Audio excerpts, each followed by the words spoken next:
With us now on set, we got former Secretary of State John Kerry. So great to have you here. Happy to be here. We're here, of course, to talk about what everybody's talking about. Richard, that is the Boston Red Sox winning again in extra innings last night. I know, extra innings. That's. We got at least 3 people here who can't wait for the playoffs. Yeah. That's right. That's right. Maybe more, Willie. I don't know. Yankee fans, Richard and I, yeah. I said at least 3 people. Exactly. So you just got back from Ukraine. We're going to get to the UN speech in a second, but you just got back from Ukraine. What can you tell us about the state of affairs there? Well, they're in a critical place. They've got to make fundamental decisions about corruption, getting rid of it. They need to attract private investment. The government has to show that it's serious. How much of a shadow does Russia still cast over Enormous, obviously. It's the ball game. But they really have their destiny in their own hands. It's up to them to decide that they are going to be a model nation for transformation. And they're still stuck. You know, they're trying to have it both ways. And I think we made it very clear, Richard, myself, others who were there, that this is a critical moment for them. Richard, any fear of any realistic fear in Ukraine of the Russians moving westward? No, I think people understand that Crimea is not coming back anytime soon. The most interesting positive thing is the Russians put out an offer about, 2 weeks ago now, talking about peacekeeping forces in the eastern part of Ukraine. And the question is, does that mean that maybe Putin understands some of the costs of what they're doing? Are they beginning to look for something of an exit? I don't know. But the recommendation everybody made to the Ukrainian government, and we all saw the president, was why don't you at least explore that? Why don't you see if the Russians are up to something, whether it's a ploy, expose it. If it's not a ploy, work with it. The president brought up Ukraine yesterday in the speech before the United Nations, didn't really dig into it much deeper. I'm curious, what did you think of the speech overall? What is America standing right now on the Joe, I think, I mean, you all have talked about it a fair amount already, but look, what is the purpose of a speech by the President of the United States to the United Nations? It is to sell America's policy. It is to bring countries to the table in order to achieve your goals. And the President gave a speech about America First, which winds up, in effect, I think, making America last and diplomacy last, or making America alone, fundamentally. It pushes people away. I mean, the sort of childish kind of, the rhetoric. I mean, if name-calling was going to solve this problem, Donald Trump would have already solved the problem. So that's not going to move anybody to do what you have to do. You have to ask yourself, is America safer because of Rocket Man? Did we bring anybody to the table as a consequence of that language?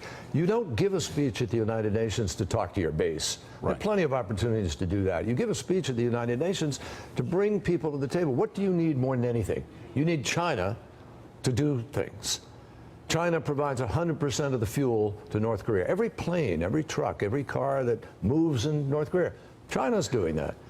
Every bit of North Korea's financing goes through Chinese banks. China could shut North Korea down in 1 week. What, 2 days? Why don't they? Because they keep saying we're afraid of the stability issue. We're afraid there's going to be there'll be implosion of the regime.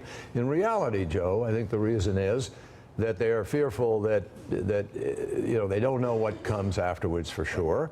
But that could, in fact, be guaranteed. There are ways, and I've talked to a number of people, there are absolutely ways in which to guarantee a transition here, guarantee something happens. So, look, I think that, and also, you know, he invokes the Marshall Plan. Well, I love the Marshall Plan.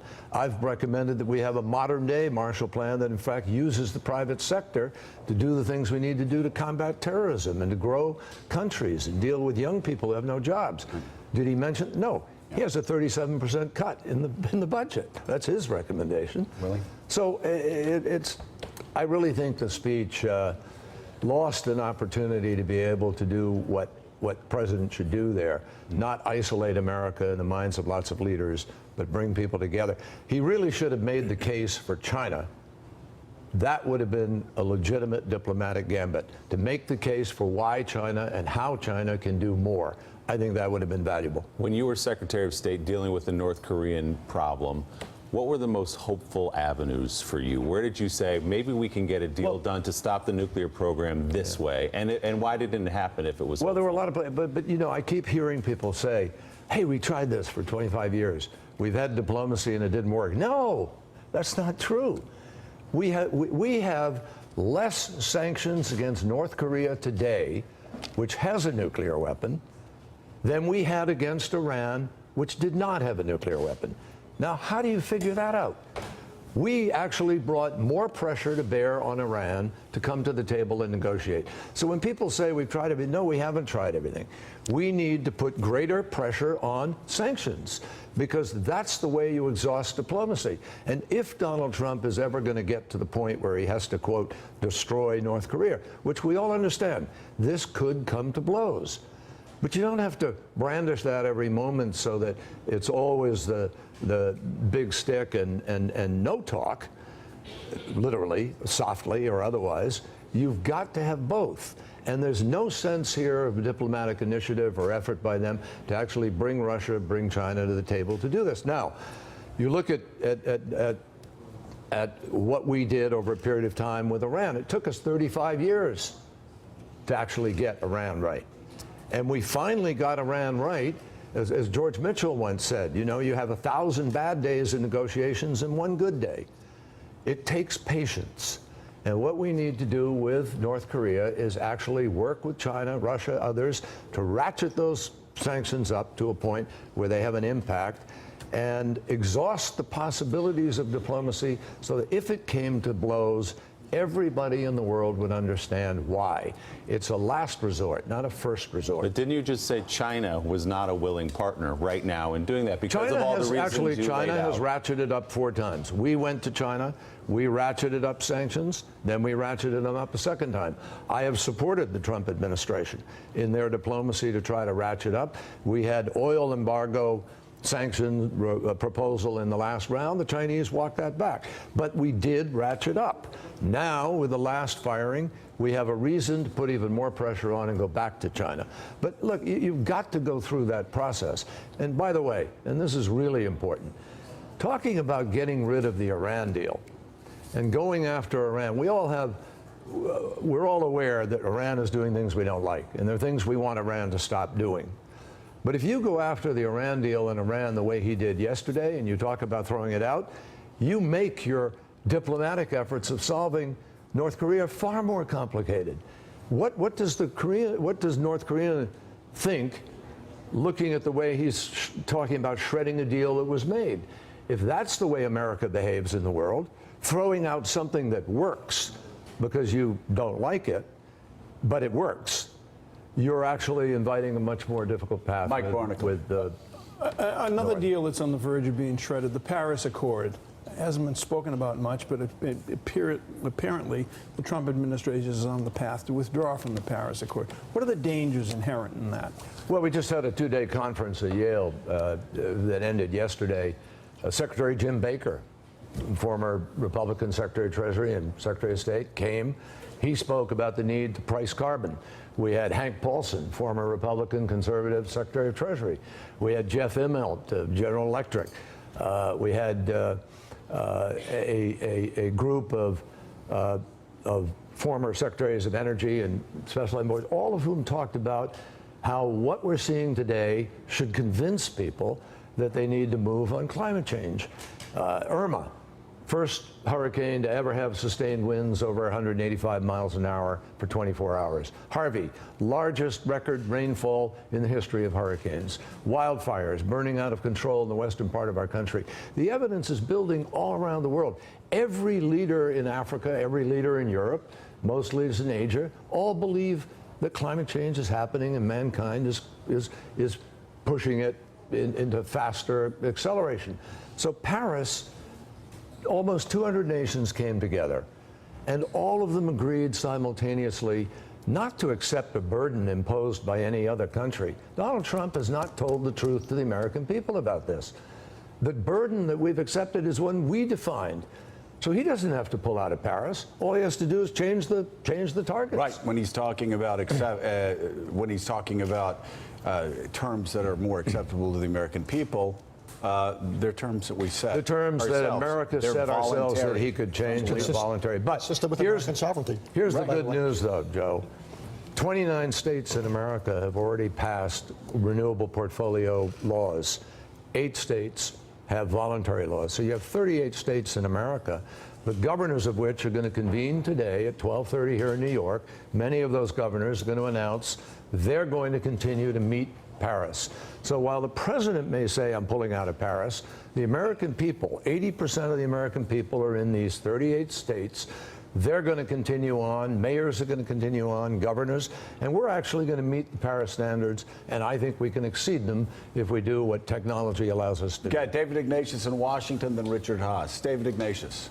Mr. Secretary, I want to come back to Iran. You know Iran better than any American diplomat. Do you think there's any way to make progress on the things that President Trump talked about yesterday, dealing with Iranian missile testing, dealing with Iranian regional behavior, in some way trying to figure out a way to extend the duration of this agreement without blowing that agreement up? Absolutely. And I have reason to believe that because I met with Foreign Minister Zarif in Norway, in Oslo, some months ago, and we raised every one of those issues.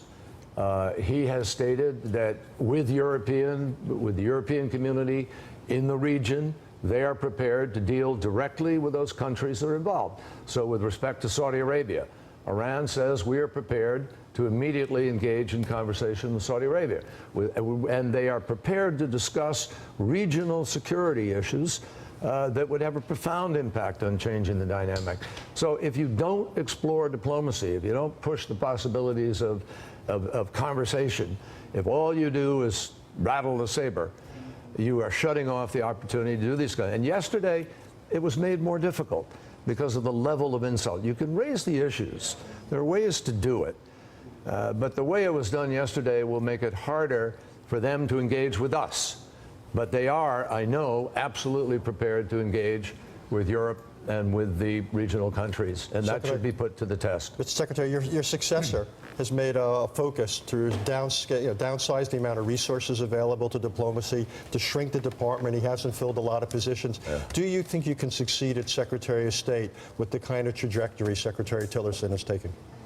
Well, I think it's extremely difficult to do diplomacy without diplomats.